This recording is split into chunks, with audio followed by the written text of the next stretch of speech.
İnsan son Saat zamanlarına manusia geldiğinde menemui ajalnya, dia akan merasa sangat haus. Bahkan walaupun ia minum air sebanyak lautan, rasa hausnya itu tidak akan hilang. Dan pada saat itu, saat manusia hendak mengucapkan selamat tinggal pada dunia, setan datang mendekatinya dengan membawa segelas air dan mencoba untuk menipu dan menguji imannya.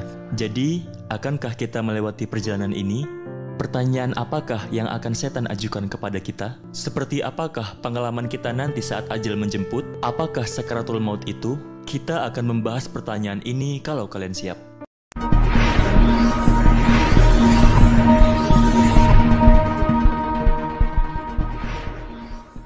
Pada suatu hari, seorang hamba Allah yang setia bernama Abu Zakaria terbaring di ranjang kematiannya. Teman-teman dan orang-orang yang dia cintai bersamanya di menit-menit terakhirnya itu. Temannya merasa bahwa dia di akhir kehidupannya dan mulai melafalkan kalimat tauhid La ilaha illallah. Tapi anehnya, setiap kali dia mengulangi kalimat tersebut, Abu Zakaria selalu memalingkan wajahnya.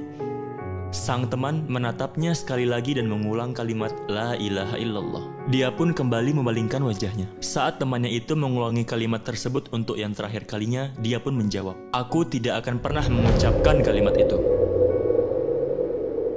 Temannya terkejut dan mulai berpikir, bagaimana mungkin dia mengatakan itu, sedangkan ia selalu mengerjakan sholat 5 waktu, berpuasa, berbuat baik pada semua orang, dan melakukan hal-hal yang membuat Allah senang. Dan kemudian saat Abu Zakaria sadar, membuka matanya, dia pun bertanya pada temannya tersebut, "Apakah kau mengatakan sesuatu padaku?"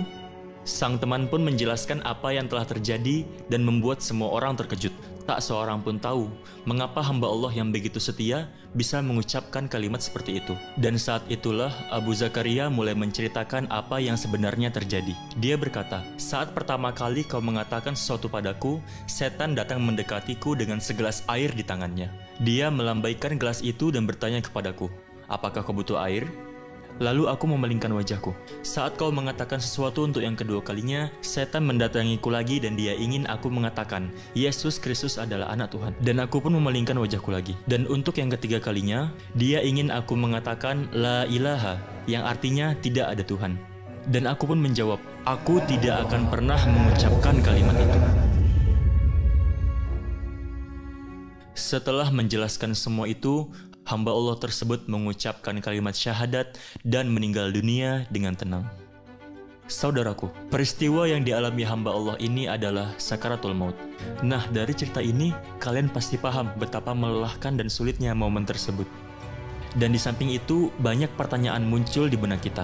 Jadi, bagaimanakah rasanya sakaratul maut itu? Akankah kita akan melewatinya juga? Apakah yang harus kita lakukan agar pada saat itu kita tidak terjatuh dalam tipu daya setan?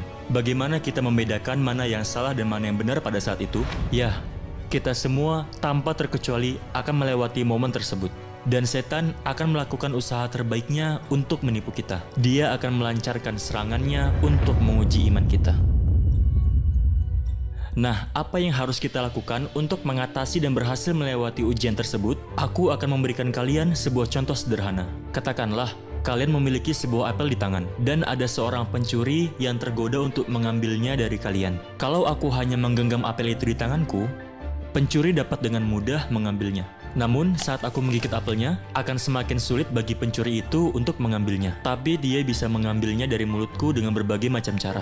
Oke, mari kita buat lebih sulit. Katakanlah aku menelan apel itu. Kita mungkin berpikir dia tidak akan bisa mengambilnya lagi. Tapi ada kemungkinan dia bisa saja merobek perutku dengan pisau dan mengambil apel itu. Tapi kalau aku mencerna apel itu setelah memakannya dan membiarkannya terdistribusi ke anggota tubuhku, maka dia tidak akan bisa mengambil apel itu dariku dengan cara apapun. Karena apel itu sudah menyatu dengan darah dan mengalir di pembuluh darahku.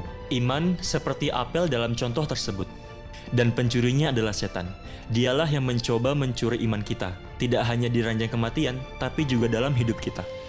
Kalau kita membiarkan pikiran, jiwa, dan juga hati kita menyerap kebenaran iman dan memastikan bahwa iman kita menyatu dengan darah dan nadi kita, setan tidak akan bisa melakukan apapun dalam hidup dan kematian kita. Kita bisa membentengi iman hanya dengan membaca atau mendengarkan bukti yang menegaskan keberadaan Allah, nubuah Nabi Muhammad SAW, dan rukun iman lainnya.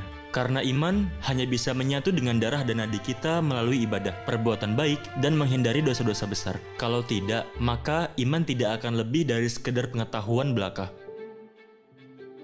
Kalian mengatakan ada satu Allah.